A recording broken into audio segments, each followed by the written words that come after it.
ইফতারে প্রতিদিন ভাজাপোড়া খেতে খেতে যখন আমরা বোরিং হয়ে যাই, তখন আমাদের কাছে মনে হয় ইফতারে যদি একটু ইউনিক কিছু থাকে, সেটা মনে হয় খেতে ভালো লাগবে। হ্যালো এভরিওয়ান, আসসালামু আলাইকুম। আজকে বিফ সাসলিক বানানোর জন্য গরু মাংসকে আমি ছোট ছোট পিস করে কেটে নিয়েছি। এখানে রসুন বাটা, আদা বাটা, এরপরে মরিচের গুঁড়া, ধনিয়া গুঁড়া, স্বাদ মতো লবণ দিয়ে দিলাম।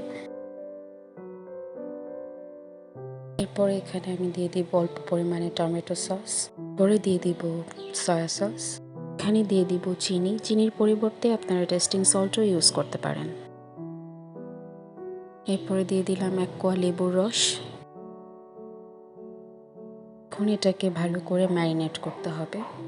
রমজান মাসে রোজা রেখেও আমার কাছে মনে হয় যদি একটু পরিবারের সবার জন্য ভালো কিছু বানাই, তাহলে হয়তো তারা খুব খুশি মনে খাবে। আমরা গৃহিণীরা হয়তো এরকমই। তো এরপর এখানে আমি অল্প পরিমাণে টক দই দিয়ে দিলাম।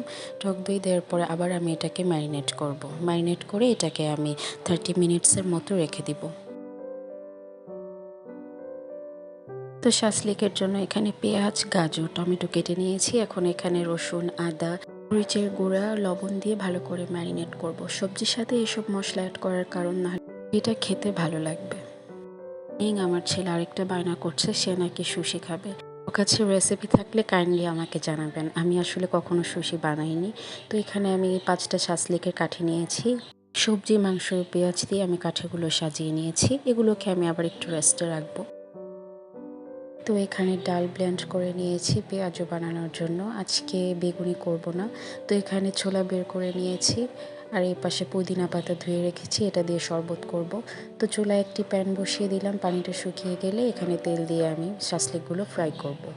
তো এখানে আমি পরিমাণ মতো তেল দিয়ে দিলাম, সাথে অল্প পরিমাণে সরিষার তেল অ্যাড করে দিলাম। সুন্দর একটা ফ্লেভার আসবে। তেল গরম হয়ে যাওয়ার পর আমি এখানে শাসলিকগুলো দিয়ে দিব। আমার কাছে শাসলিক খেতে যেমন মজা লাগে, তার থেকে বেশি এটা দেখতে আমার কাছে খুবই ভালো লাগে। এরপরে আমি ঢাকা দিয়ে দেব, এতে তেল কম ছিটাবে এবং তাড়াতাড়ি কুক হয়ে যাবে। তো এরপরে আমি পুদিনা পাতা ব্লেন্ড করে নিচ্ছি। শাসলিকগুলো আমি উল্টে দিয়েছি, আবার ঢাকা দিয়ে দিব।